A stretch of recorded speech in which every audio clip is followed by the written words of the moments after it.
Hi everyone, welcome back to my channel. आज मैं आपके लिए बहुत ही टेस्टी सी सब्जी लेकर आई हूँ, हरे चने की सब्जी। ठंडी के टाइम पर ये चने मिलते हैं और ये खाने में ये सब्जी बहुत ही स्वादिष्ट लगती है। और इसको बनाने का तरीका आज बिल्कुल डिफरेंट होगा और बहुत ही जल्दी से ये बनकर तैयार हो जाएगी। तो ये लगभग 500 ग्राम चने लिए हैं मैंने, और फिर इनके ऊपर का जो छिलका है वो निकाल लेंगे और चने को अलग कर लेंगे। चने को छीलने में थोड़ा टाइम लगता है, इसलिए मैंने अपने हस्बैंड को पकड़ा दिया था कि वो और छील के चने को छील कर दे दें। तो इस तरीके से सारे चने जब हमने छील लिए हैं तो इनको 1 से 2 बार धो लिया है साफ पानी से।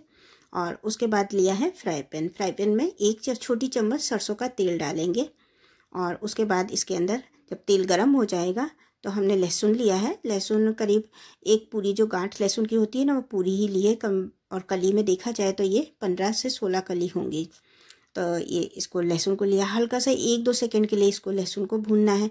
फिर हमने 7-8 हरी मिर्च ली हैं। तीखा आप अपने हिसाब से कीजिएगा, ये छोटी छोटी मिर्च थी तो थोड़ी ज़्यादा ले ली है। 1 इंच अदरक का टुकड़ा लिया है। इन चीज़ों को 1-2 सेकंड के लिए, मिनट नहीं बस थोड़ा सा 1-2 सेकंड के लिए इसको हमको भून लेना है। उसके बाद जो चने हमने छील कर और धोकर रखे थे ना, उनको इस जगह पर डाल देंगे। क्या होता है कि अगर हम चने को उबालते हैं ना तो उसका सब्जी का कलर चेंज हो जाता है और उबालते समय चने का जो हरा कलर है वो निकल जाता है। इसलिए अगर हम भून कर बनाते हैं तो सब्जी का कलर और स्वाद दोनों ही बहुत ही डिफरेंट होता है और बहुत ही अच्छा होता है।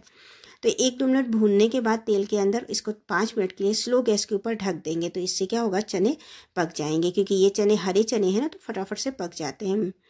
अब उसके बाद इसको हम दूसरे कढ़ाई में ट्रांसफ़र कर लेते हैं ताकि ये थोड़े से ठंडे हो जाएं, क्योंकि हमको इसको पीसना है। तो इसलिए मैंने दूसरी कढ़ाई के अंदर इसको ट्रांसफ़र कर लिया है। और उसके बाद अब हम करेंगे आलू को हम फ्राई करना है। तो हमने इसमें 3 आलू लिए हैं। उसी कढ़ाई के अंदर 1 छोटी चम्मच तेल फिर से डाल दिया है और स्लो गैस के ऊपर इसको 70 से 80% तक कुक हो जाए, इतना हमको आलू को पका लेना है। ऊपर गोल्डन कलर जैसे आलू हो जाएंगे, इस तरीके से आलू को भून कर रेडी कर लेना है। अब उसके बाद हमको इसके लिए मसाला चाहिए। तो 1 प्याज लिया है और 2 बड़े साइज़ के टमाटर लिए हैं। प्याज का भी साइज़ बड़ा है। तो ये दोनों चीज़ों को हम मिक्सी में पीस लेंगे। लहसुन, अदरक और मिर्च तो हमने उसके अंदर ही भून ली थी, तो सिर्फ प्याज और टमाटर है वो इस मिक्सी के अंदर हम पीस लेते हैं। तो ये देखिए, प्याज और टमाटर हमारे पिस गए हैं और उतनी देर में हमारे आलू भी फ्राई हो गए हैं। तो आलू को दूसरी प्लेट पे निकाल लिया है। उसी कढ़ाई के अंदर फिर से 1 चम्मच तेल डाल दिया है। 1 चम्मच जीरा डाल देंगे। जीरा जब भून जाएगा तो उसके अंदर थोड़ी सी हींग डाल देंगे। हींग डालने के बाद अब जो हमने प्याज और टमाटर पीस के रखा था ना, वो इसके अंदर डाल देंगे और अच्छे से इसको हमको स्लो गैस के ऊपर भूनना है। तेल जब तक सेपरेट ना हो जाए तब तक हमको इसको भूनना है, क्योंकि इस सब्जी के अंदर प्याज और टमाटर का भुना होना बहुत ही ज़रूरी है। तो इसलिए इसको आराम से ये भूनिएगा जब तक तेल सेपरेट ना हो जाए और ये बिल्कुल थोड़ा सा ना रह जाए, तब तक हमको इसको भूनना है।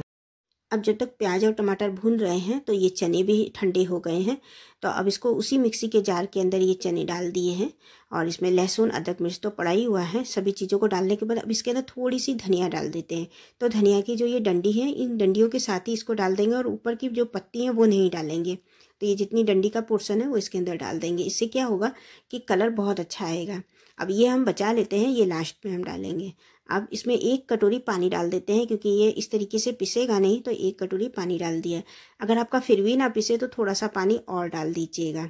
और थोड़ा सा अधकचरा पीसना है, बिल्कुल भी इसको पेस्ट जैसा महीन नहीं बनाना है, थोड़ा सा अधकचरा ही रखना है। तो ये देखिए, अब ये चने पिस गए हैं और इधर हमारा मसाला भी आप देख सकते हो एकदम थोड़ा सा रह गया है और बहुत ही अच्छे से भून गया है। अब इसके अंदर मसाले डालेंगे। तो आधी चम्मच हल्दी डाल दी है, 1 चम्मच धनिया पाउडर डाल देंगे, आधी चम्मच गरम मसाला और आधी चम्मच लाल मिर्च का पाउडर डाल देंगे। हरी मिर्च डाली हुई है इसलिए मैंने लाल मिर्च आधी चम्मच ही डाली है। अब इनको डालने के बाद भी मसाले को थोड़ा सा भून लेंगे। ये जो सूखे मसाले डाले हैं तो इसको भी इस तरीके से कुछ सेकंडों के लिए भून लेते हैं। अब ये जब मसाले भून गए हैं तो जो हमने चने का पेस्ट बनाकर तैयार रखा था उसको इसके अंदर डाल देंगे। इस चने के पेस्ट को भी मसाले के अंदर 1-2 मिनट के लिए भून लेते हैं और उसके बाद इसमें पानी डालना है। तो थोड़ा सा इसको भून लेते हैं। सभी सामान हमारे भुने हुए हैं तो इसलिए ज़्यादा टाइम अब ये सब्जी को बनने में नहीं लगेगा। तो इस तरीके से भून जाने के बाद अब इसके अंदर 2 गिलास के लगभग पानी डाल देंगे।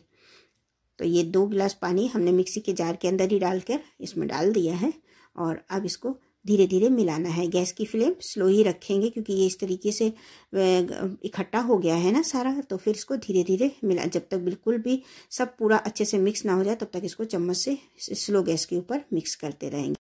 जब तक ये अच्छे से मिक्स ना हो जाए, इसकी सारी जो गुलटी वगैरह हैं जो इसमें, वो सब अच्छे से घुल ना जाए, तब तक गैस की फ्लेम स्लो ही रखिएगा। अगर आपने फास्ट कर दी ना तो फिर ये जो हम गुलटी हैं ये अच्छे से मिक्स नहीं होंगी। तो इस तरीके से बिल्कुल अच्छे से मिक्स करने के बाद ही गैस की फ्लेम को फास्ट कीजिएगा।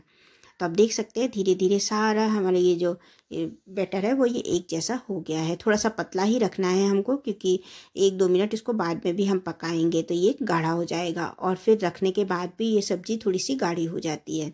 अब इसके अंदर डालेंगे हम थोड़ा सा नमक, और नमक डालने के बाद फिर से इसको एक बार अच्छे से मिक्स कर देते हैं। फिर इसको 3 से 4 मिनट के लिए हमको इसको पकाना है। ऐसे तो चने हमने बहुत अच्छे से पका लिए हैं। अब इसको ढककर 2-3 मिनट के लिए हम इसको अच्छे से उबाल आ जाने देते हैं। बहुत ही स्वादिष्ट ये सब्जी बनकर तैयार होती है। इसको हम लोग निमोना बोलते हैं, चने के निमोना। जैसे जिस तरीके से मटर के निमोना बनाए जाते हैं सेम उसी तरीके से ये चने के निमोना भी बनते हैं। तो इसको ज़रूर एक बार बनाकर ट्राई कीजिएगा। और आप अगर उबाल कर बनाते हैं तो इस बार आप इस तरीके से तेल के अंदर फ्राई करके बनाएंगे ना तो इसका कलर भी बहुत अच्छा आएगा और ये खाने में भी बहुत ही स्वादिष्ट होंगे। तो आप देख सकते हैं कि अच्छे से सब चीज़ें मिक्स हो गई हैं, बिल्कुल भी कहीं पर भी गुलटी वगैरह नहीं रही है। तो और उबाल भी आ गई है।